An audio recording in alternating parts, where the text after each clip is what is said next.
grande tribulação, ok? Nós, como pré-tribulacionistas, nós não cremos que a igreja passará pela grande tribulação. Nós cremos que a igreja será arrebatada antes da grande tribulação e antes da manifestação do anticristo, ok? Mas na visão pós-tribulacionista, creio que a igreja passará pela grande tribulação, ok? Vamos ver um pós-tribulacionista. Rodrigo Silva, que é da igreja adventista, que crê que a igreja passará pela grande tribulação, ok? Vamos analisar o seu argumento.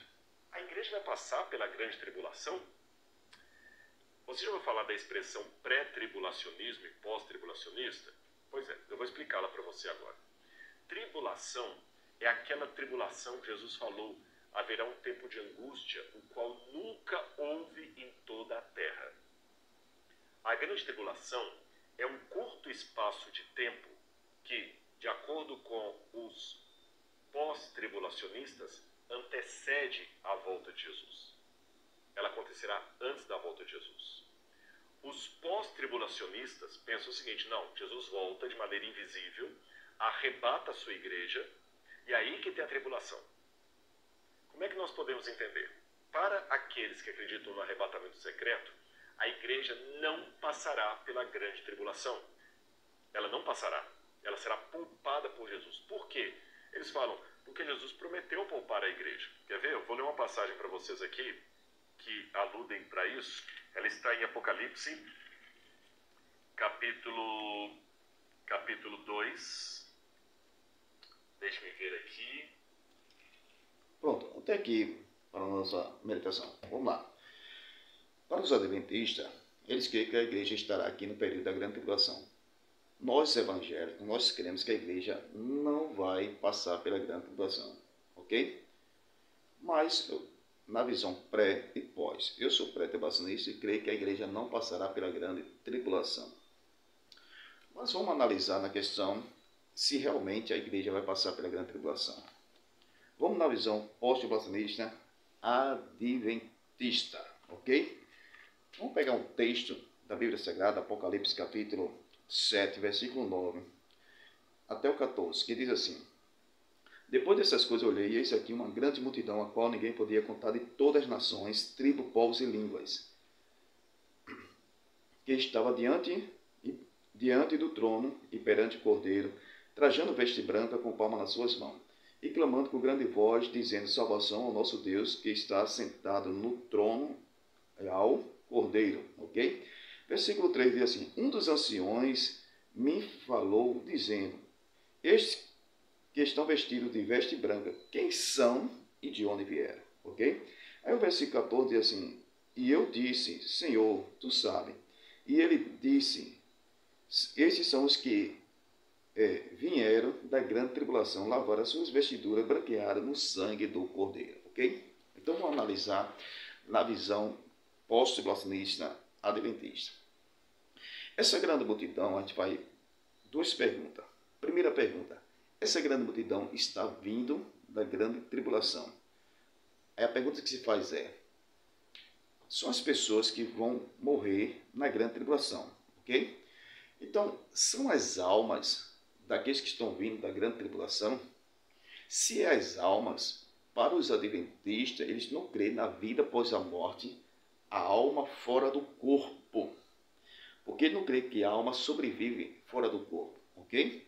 Então, se ele disser que é as almas, então a doutrina adventista, que a alma sobrevive fora do corpo, que ele diz que a alma morre, vai cair por terra.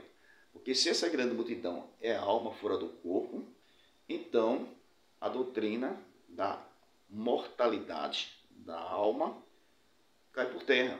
Então ele não pode afirmar que são as almas, ok? Então ele vai dizer que é o quê?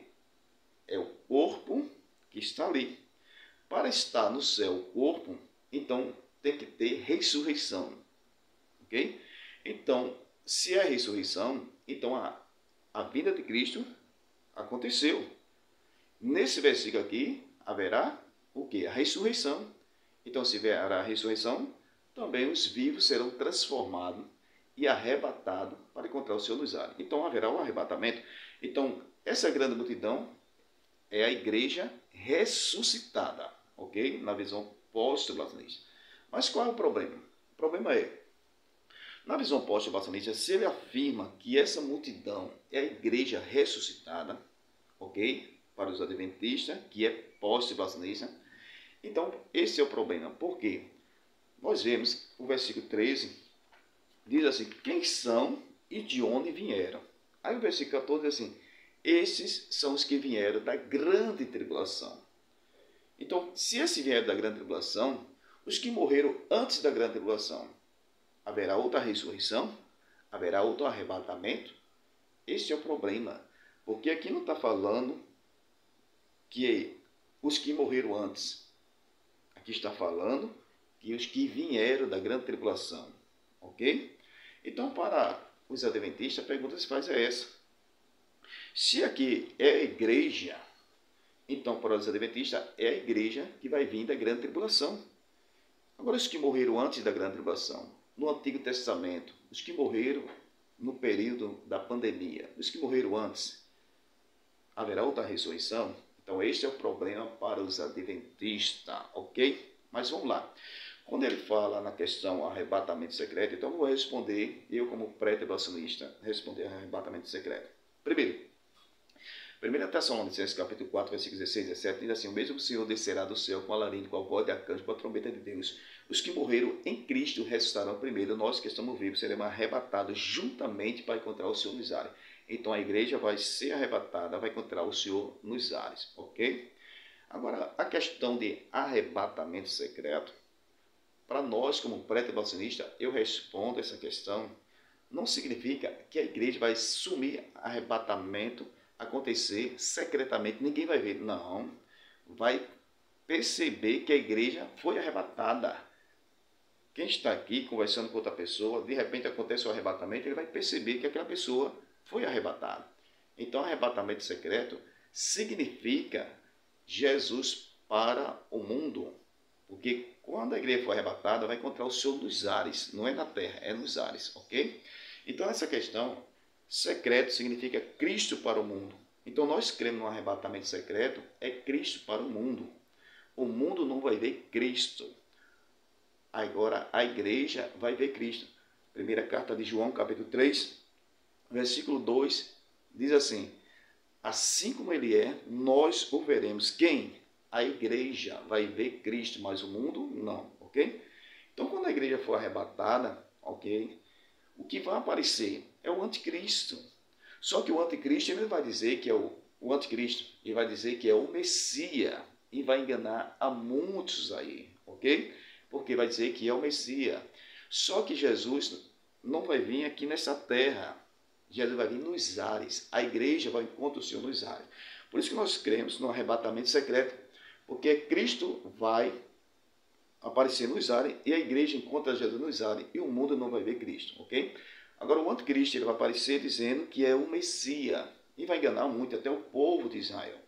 Agora, na segunda fase que nós cremos que Jesus virá, aí sim, ele pisará aqui no Monte das Oliveiras, está lá em Zacarias capítulo 14, 4, 5, vai julgar as nações e vai salvar Israel, porque lá em Romanos capítulo 11, versículo 25 e 26, que todo Israel será salvo. Então é nesse momento que todos os olhos verá nessa vida aí que será depois da grande tribulação, ok? Depois da grande tribulação, então todos os olhos verá, é nesse momento que Jesus vai vir para Israel, julgar nações e salvação de Israel e plantar o milênio. Para o adventista, eles creem que a igreja passará pela grande tribulação. Então a pergunta que faz é essa. Essa grande multidão, em Apocalipse capítulo 7, versículo 9 ou 14, fala de nações, ok? Então, para ele, a igreja é as nações. Então, Apocalipse capítulo 7, capítulo 20, versículo 1 ao 3, diz que o diabo será preso por 1000 anos para não enganar as nações. Que nação são essas para o adventista? E Apocalipse capítulo 20, versículo 7 e 8, o diabo será solto e enganará as nações. Que nação são essas para o adventista, ok? Que Deus abençoe, que essa palavra seja uma palavra de edificação. Nós, como pré-tribulacionistas, nós queremos que Jesus pode vir a qualquer momento. Mateus capítulo 24, versículo 42. Vigiai, porque ninguém sabe o dia, ninguém sabe a hora que há de vir nosso Senhor. Amém? Que Deus abençoe em nome do Senhor Jesus.